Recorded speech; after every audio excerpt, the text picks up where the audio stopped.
Saudação fraternal a todos e que a paz do nosso Mestre Jesus possa nos visitar diariamente hoje e sempre. Vamos nesse vídeo conhecer um relato deste livro chamado O Espírito da Verdade, um livro ditado por espíritos diversos e recebido através da mediunidade abençoada de Francisco Cândido Xavier e de Valdo Vieira. O relato que vamos conhecer é o relato número 81 de título, História de um Pão.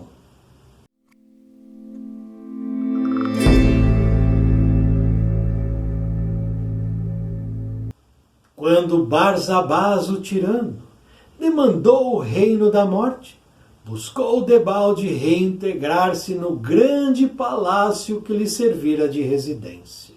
A viúva, alegando infinita mágoa, desfizera-se da moradia, vendendo-lhe os adornos. Viu ele então baixelas e candelabros, telas e jarrões, tapetes e perfumes, joias e relíquias, sob o martelo do leiloeiro, enquanto os filhos querelavam no tribunal, disputando a melhor parte da herança. Ninguém lhe lembrava o nome, desde que não fosse para reclamar o ouro e a prata que doara a mordomos distintos. E porque na memória de semelhantes amigos ele não passava agora de sombra, tentou o interesse afetivo de companheiros outros da infância. Todavia, entre estes, encontrou simplesmente a recordação dos próprios atos de malquerença e de usura.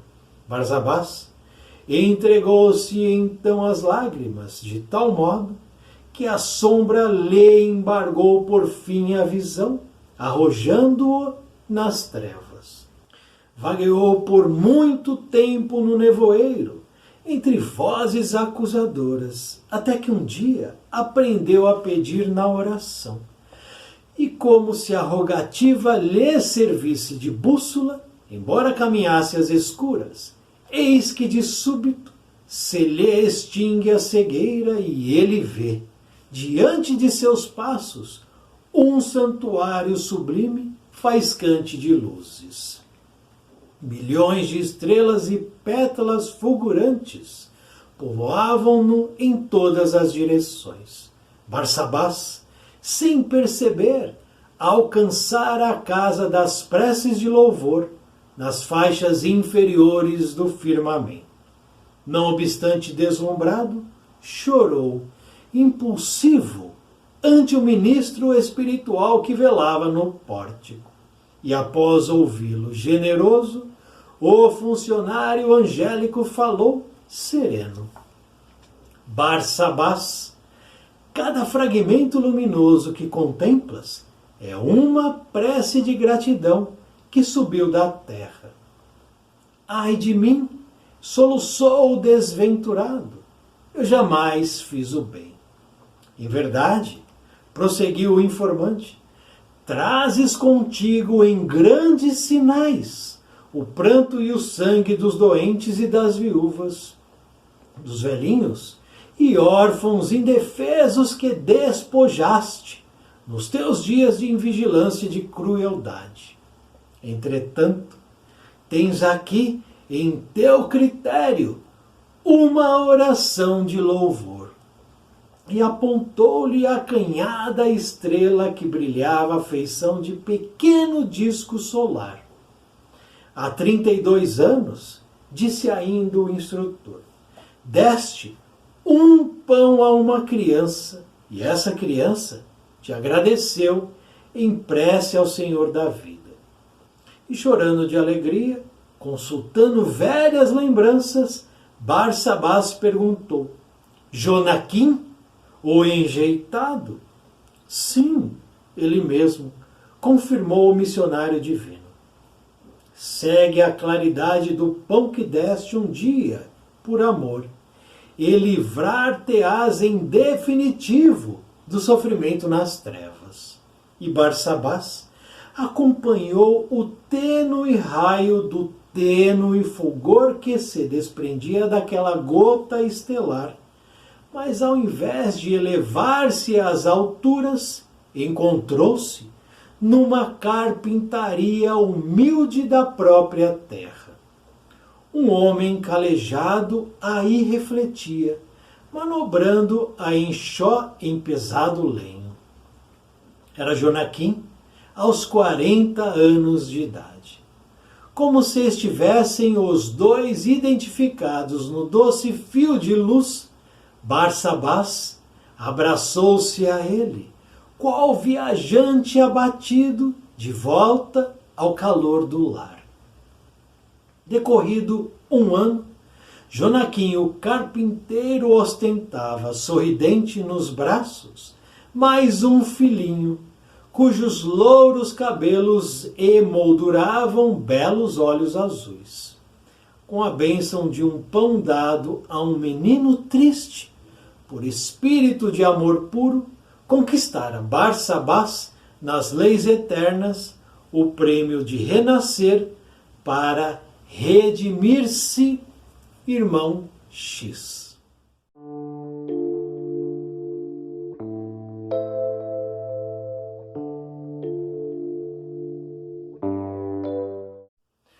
Ao ter contato com este relato que acabamos de conhecer, e antes de vir aqui gravar este vídeo, eu fiquei meditando sobre essa história. E 3 pontos me saltaram aos olhos. E acredito que esses 3 pontos sejam importantes que a gente medite de uma maneira mais profunda, que a gente pense melhor sobre eles. O primeiro ponto que eu observei é a questão da maldade do ser humano. A maldade do homem, a maldade que fica impregnada junto ao homem que adquire o poder. Porque Barsabás é um tirano, como nos diz irmão X logo no primeiro parágrafo. Quando Barsabás, o tirano, demandou o reino da morte, portanto, ele foi um tirano.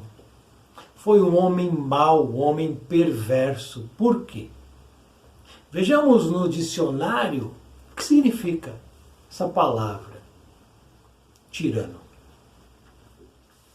Tirano é aquele que usurpa o poder soberano em um Estado.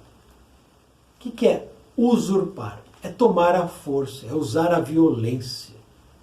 É ir e tomar o poder agredindo, violentando, sendo perverso e mau. Ele ainda continua aqui. Tirano, soberano que abusa de seu poder para submeter o povo a um domínio arbitrário. É um déspota. Portanto, não é um homem de bem, não é um homem que auxilia, que ajuda, que apoia, que provê a melhoria, não. É um homem basicamente violento, agressivo e que deseja o poder. Esse era Barsabás. Porque a primeira parte da história nos apresenta o perfil desse homem, tirano, que vivia num grande palácio. E esse palácio tinha jarrões, baixelas, tapetes, perfumes, joias, relíquias. Portanto, um homem rico, milionário, bilionário, poderoso nas questões materiais locais da onde ele se encontrava. Será que aqui agora não temos homens como Barsabás? Ricos, poderosos, multimilionários, que abusam do poder, que são violentos, que são agressivos, que são tirânicos, que são fascistas. Não temos isso. Não temos homens que, ao invés de criarem pontes, criam muros, que incentivam a violência, a separação, a segregação. Temos homens e mulheres que fazem isso hoje em dia. Isso é perversidade, isso é maldade, isso é ruindade. Um homem que, ao invés de ter os filhos unidos, não, vai encontrar os filhos querelando no tribunal, disputando a melhor parte da herança. E a mulher, a esposa que fica, alegando infinita mágoa. Mágoa. É o que a mulher tinha de Barsabás. Vai ainda buscar antigos colegas de infância, mas encontra-os simplesmente recordando os atos da malquerença e da usura que esse homem sempre implantou em sua caminhada. Por que somos assim, me digam? Por que o fascínio pelo poder, pelo dinheiro, pela usura, pelo despotismo, pela tirania? Por quê? Por que os homens querem o poder? Me diga. Porque o poder, ele é fugaz. Na mesma velocidade que um homem adquire poder, ele perde o poder. No mesmo caminho que ele se eleva, ele cai. Por que desejamos poder? Por que desejamos ser e ter mais que os outros? O que nos traz de consequência esse desejo? São inúmeras histórias, eu já até me perdi. Histórias e mais histórias que aqui neste canal, neste minúsculo canal, a gente conheceu de homens que buscaram, mulheres que buscaram poder, fama, glória, dinheiro, terminaram muito mal. Como aqui, esse homem não encontra ninguém quando ele desencarna, aguardando ele, amparando ele, acolhendo o espírito Barsabás. Não havia. Ele não encontra paz, ele não encontra acolhimento, ele não encontra piedade, ele não encontra misericórdia, ele não encontra nada, exceto mágoa, disputas. Porque isso ele plantou. Nós, aqui agora, estamos parelhando com ele? Cuidado. Estamos nos aproximando de homens tirânicos? Gostamos de armas? Nós estamos incentivando a segregação, o rompimento? Nossas escolhas estão sendo baseadas no quê? Porque existe uma base segura, que é o amor, que é a fraternidade, que é a indulgência, que é a benevolência, que é o perdão, que são as diretrizes que Jesus estabeleceu para a permanência no plano futuro da Terra, que será a regeneração, permanência de quem aqui deseja permanecer. Tem que seguir essas diretrizes, senão não fica. Então nós estamos em que situação? Nós estamos apontando o nosso futuro para onde? Eu fiquei pensando sobre isso. Barsabás entregou-se às lágrimas, mas paremos um pouco. Quando Barsabás era o tirano poderoso, milionário, que a todos afrontava e todos temiam, ele se entregava às lágrimas? Porque as lágrimas só chegam quando nós vamos nos despir das máscaras que a gente mesmo coloca em nós mesmos. Quando a gente abandona o personagem, quando a gente entende a realidade da vida. E qual é a realidade da vida? Que somos imortais. que somos espíritos em processo de evolução, de aprendizado, de queda e soerguimento. E que quanto mais eu praticar a lei do amor, mais a lei do amor fará parte da minha vida. E mesmo quando eu estiver vivenciando agruras e dificuldades, eu estarei amparado pela lei do amor. Porque crises, dificuldades, problemas, embates, desafios, teremos. Sempre. Porque este é um planeta dedicado a essa situação. Provas, crises, dificuldades, mas também é um planeta que nós podemos adquirir a elevação. O aprendizado, a melhoria, a iluminação, a evolução. O planeta nos propicia isso, bastando a cada um de nós desejar esta mudança. Não. Agora que ele se encontra solitário, sem nada, perdido, sem rumo, entende que desencarnou, que aquela situação, aquela, digamos, novelinha que ele viveu como tirano, acabou. Os capítulos da novela se encerraram, meu amigo. E agora? Agora a vida continua. E o que tens preparado para quem é? Jesus nos alerta. Então agora ele vai às lágrimas.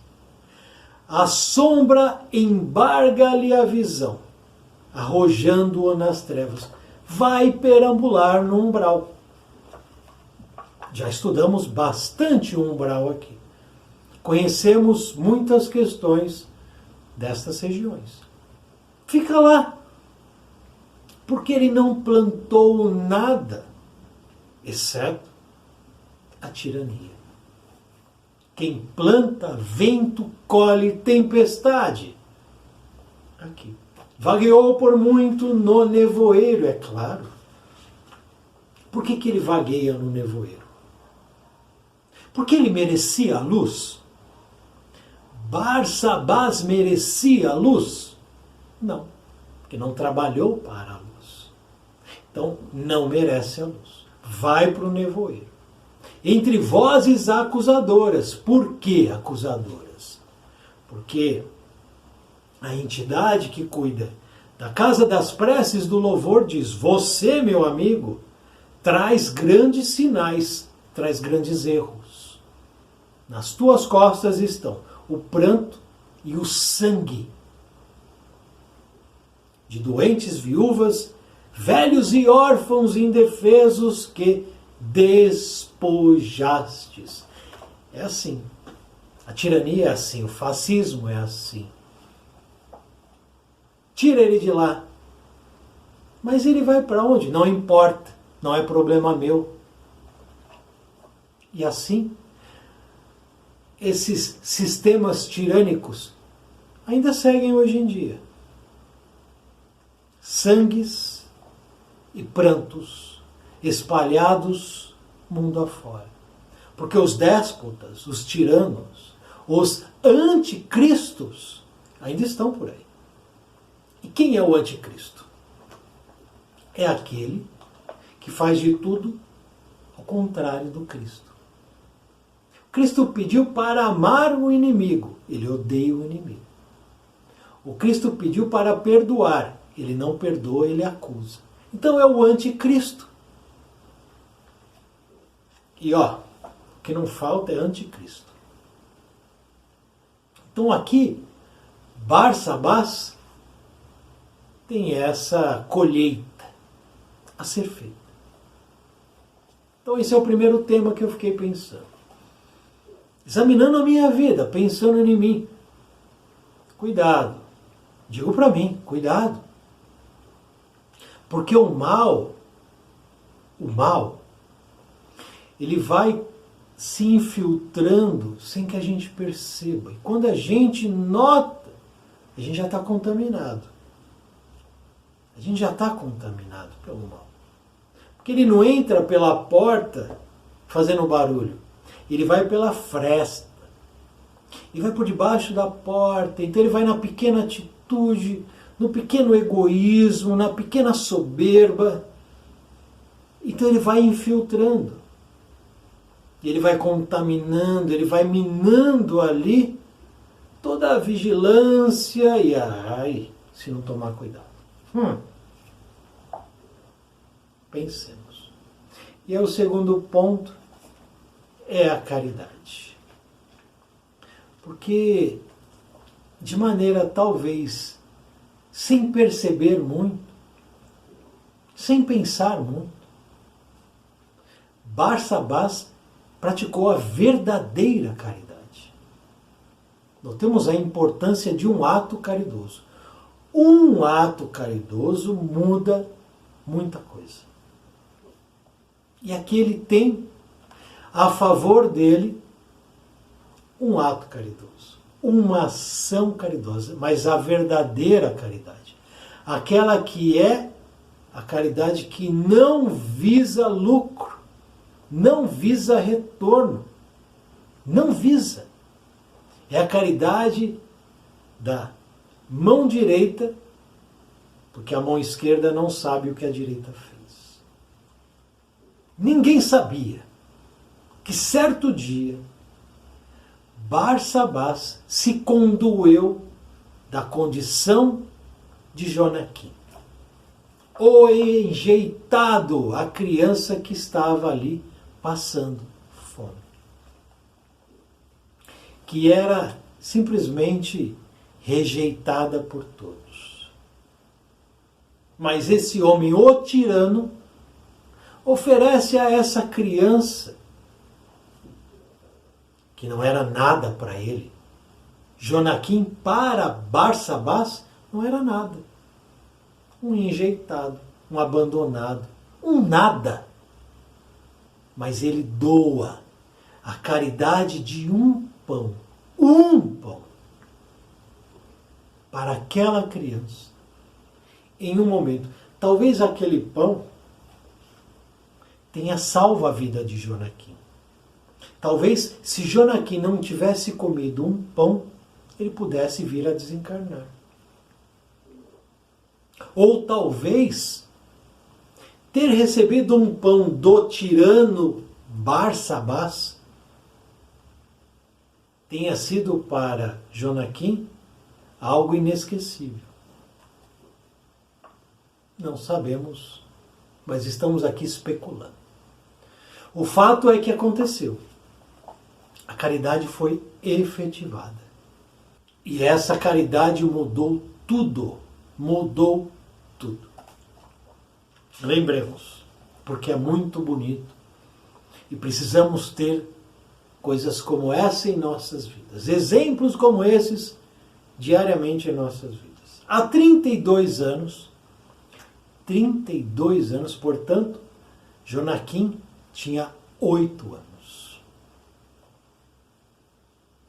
Deste um pão a uma criança e essa criança te agradeceu em prece ao Senhor da vida. Um pão. Valeu uma prece. E essa prece não passou desapercebida. Essa prece não se perdeu. Essa gratidão, e agora a gente entra no tema gratidão que se mistura com caridade, não foi esquecida, ela ficou aguardando Barsabás. A gratidão de Jonaquim ficou ali esperando o dono, Barsabás, o tirano. Notemos o que é Deus. Porque a gente não entende muito o que é Deus. É algo tão fora da curva que a nossa ainda incipiente capacidade cerebral não contém. Mas notemos o que é Deus. Nas regiões escuras, inferiores, faixas inferiores do firmamento, não estamos falando de plano elevado, tá? Faixas inferiores do firmamento Existe, está lá. A casa das preces de louvor. Existe isso. Não é uma invenção, não é uma criação, não é uma ficção. Ela está lá.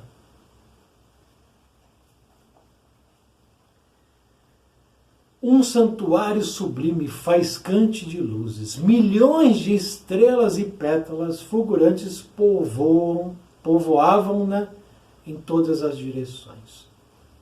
Imagina um local que recebe preces de agradecimento. Que energia tem ali? Que força tem ali? O que é um lugar desse? Desconhecemos. Existe. Lá está. Cada fragmento luminoso que contempla é uma prece, diz o guardião. Prece de gratidão que subiu da terra. Já estudamos aqui, em alguns vídeos, o poder da prece. A verdadeira prece. Porque prece é gratidão. Mesmo que a gente peça, esse pedido é logicamente que a gente está mandando para o alto. E muitos que recebem o pedido ficam gratos de serem lembrados, de servirem, de poderem trabalhar, serem úteis, de alguma maneira. Então é muito interessante essa questão da prece, da caridade, da gratidão, que vai além, transcende. Nós temos manias, hábitos muito errados. A prece, por exemplo. A prece que eu faço só para pedir? Porque quem recebe a minha prece vai avaliar a prece. E vai pensar, vai ver se tenho mérito, se eu não tenho mérito, etc. Mas eu só peço na prece? Ou eu estou agradecendo de alguma maneira? Nós somos muito ingratos quase sempre. Lamentavelmente. Porque a nossa gratidão, ela passa muito pela nossa necessidade. Então eu sou grato quando a minha necessidade é atendida por alguém. Aí eu vou lá e eu agradeço. Seja qual for a necessidade. Mas nas 24 horas, em tudo o que acontece na minha vida, na minha rotina, no meu dia a dia, onde que está o meu senso de gratidão? Sou grato a este livro, porque este livro aqui, para ele existir, muitos trabalharam. E deu um trabalhão para ele existir. Esse livro aqui não foi fácil dele estar hoje aqui na minha mão. As etapas que foram vencidas foram muitas. Eu sou grato, de verdade, ó. Será que eu faria uma prece ao irmão X, ao Valdo Vieira, ao Francisco Cândido Xavier, à editora, eu não sei qual que é a editora, FEB? Porque todos eles foram responsáveis por esse livro estar chegando aqui na minha mão, por eu poder ler e por chegar até você. Será que eu sou grato aos olhos que estão enxergando e eu posso ler? Decorrido do ano, Joaquim, papapá. Jonaquim, quer dizer. Sou grato? Você é grato ou grata ao ouvido que você está ouvindo eu falar? Sou grato à voz? Porque a voz está saindo e você está escutando. Então notemos que a gente recebe muita coisa, muita benesse. Mas parece que isso passa meio que batido. Onde está a nossa gratidão? Jonaquim, ele mesmo, fez uma prece ao Senhor da vida. Ficou lá então. Na casa das preces de louvor. Olha esse nome. Casa das preces de louvor. Ficou lá. Milhares de preces. Estão lá. Teria alguém agradecendo a um ato teu? Teria alguém rezando por você? Quando você desencarnar, quem estará lhe aguardando? Em que circunstâncias estará você em espírito, na dimensão espiritual? E eu? Eu preciso pensar sobre isso. Seriamente, agora, urgente, nesse ponto. Porque se as respostas forem negativas, é hora de mudar o rumo do barco. Senão vai dar problema. E dá para mudar. Dá para a gente mudar agora. O roteiro está estabelecido há muito tempo.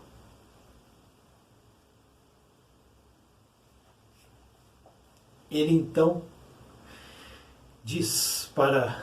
Ele, na verdade, o instrutor, né, diz para Barsabás, segue, olha o que ele fala, segue essa luzinha, esse vagalume, essa prece de gratidão, essa força, segue.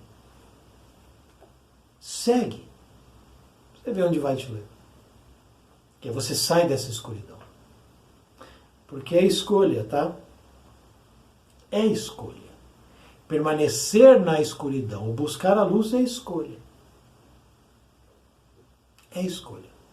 Ele escolhe então seguir. Ele vai seguindo esse vagalume de amor, essa luzinha de gratidão. E ele chega então em Jonaquim, na carpintaria, onde esse homem estava ali levando sua vida.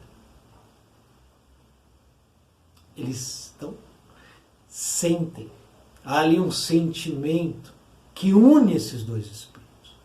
Mas um é uma criança enjeitada, o outro é um tirano. Como pode isso? Por que que não pode, eu digo? Por que que não pode? São espíritos. Então, Barsabás abraça-se a Jonaquim. Imaginemos essa cena. Mentalmente, vamos imaginar um espírito esfarrapado, um espírito muito, muito sofrido, vai se abraçar a um reencarnado. Como um viajante abatido que de volta retorna ao calor do lar. Ele vai buscar o único que o entregou algo que de fato para ele era importante. Quantos presentes, quantos homens e mulheres bajuladores Barsabás não teve? Onde ficaram? Onde estão? O que sobrou? Nada. O que sobrou foi uma prece de agradecimento, de gratidão. Isso foi tão valioso que levou ele até Jonaquim. E Jonaquim aceita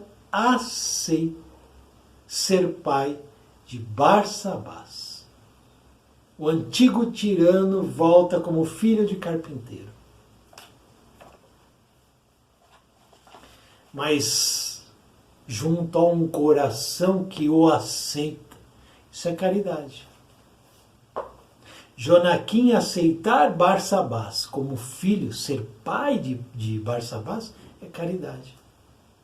Por que ele pratica essa caridade? Porque ele é grato por Barsabás lhe dar um pão.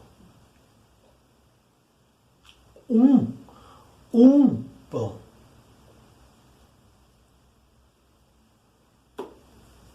Vejamos o quanto a gente pode fazer. Não importa. Não importa se eu, para aquele, ofereço um dinheiro, ou um pensamento, ou uma palavra. O importante é que o meu ato seja sincero, verdadeiro, e que ofereça ao outro a possibilidade dele se melhorar, dele ficar bem. Oferecer a ele o que eu tenho de melhor. O que eu tenho de melhor, eu te dou. Que não vai me faltar. Porque quem oferta ao outro o que há de melhor para si mesmo, do alto, ele vai receber em dobro. Porque Jesus nos asseverou isso. Buscai antes as coisas do reino de Deus e tudo mais lhe será acrescentado. Nada se perde, nenhuma palavra boa palavra dita se perde, nenhum pensamento bom ou mal se perde, nenhum ato praticado, bom ou mal, se perde, nada se perde. Tudo fica registrado e tudo volta. Se tudo fica registrado, se tudo volta, e eu vou ter que lidar com todas essas questões, paremos e reflitamos. Isso tudo, ao encontrarmos no futuro, será bom ou não? É importante que reflitamos, porque essa é uma história sensacional. Essa é uma história que, de fato, nos serve, como todas as outras aqui, até aqui já estudadas, nos serve muito de alerta e de incentivo. Alerta para não cairmos na tirania de Barsabás, o antigo Barsabás. Mas para trazerem para nossas caminhadas, para nossas vidas, a atitude de Jonaquim, da gratidão por um pão, sim. A gratidão pelo vento, pelo sol, pela chuva, pelas matas, pelos pássaros, pelos animais, pela água, pela comida, pela roupa, pelo corpo, pela capacidade e possibilidades que temos. Gratidão. Essa gratidão falsa que está por aí. Não. É aquela gratidão que muitas vezes está aqui, ó, guardado só pra gente. E que desce aqui pro coração. Mas que é vista por quem está acima de nós. E fica o registro. Fica o registro. Por quê? Porque nada se perde. Precisamos pensar seriamente e seguir de fato o exemplo de Jonaquim, que não só agradeceu, como recebeu o antigo tirano nos braços, como mais um de seus filhos. Que história é essa? Reflitamos. Muito obrigado por assistir esse vídeo. Muita paz, muita luz. Salve o nosso Mestre Jesus.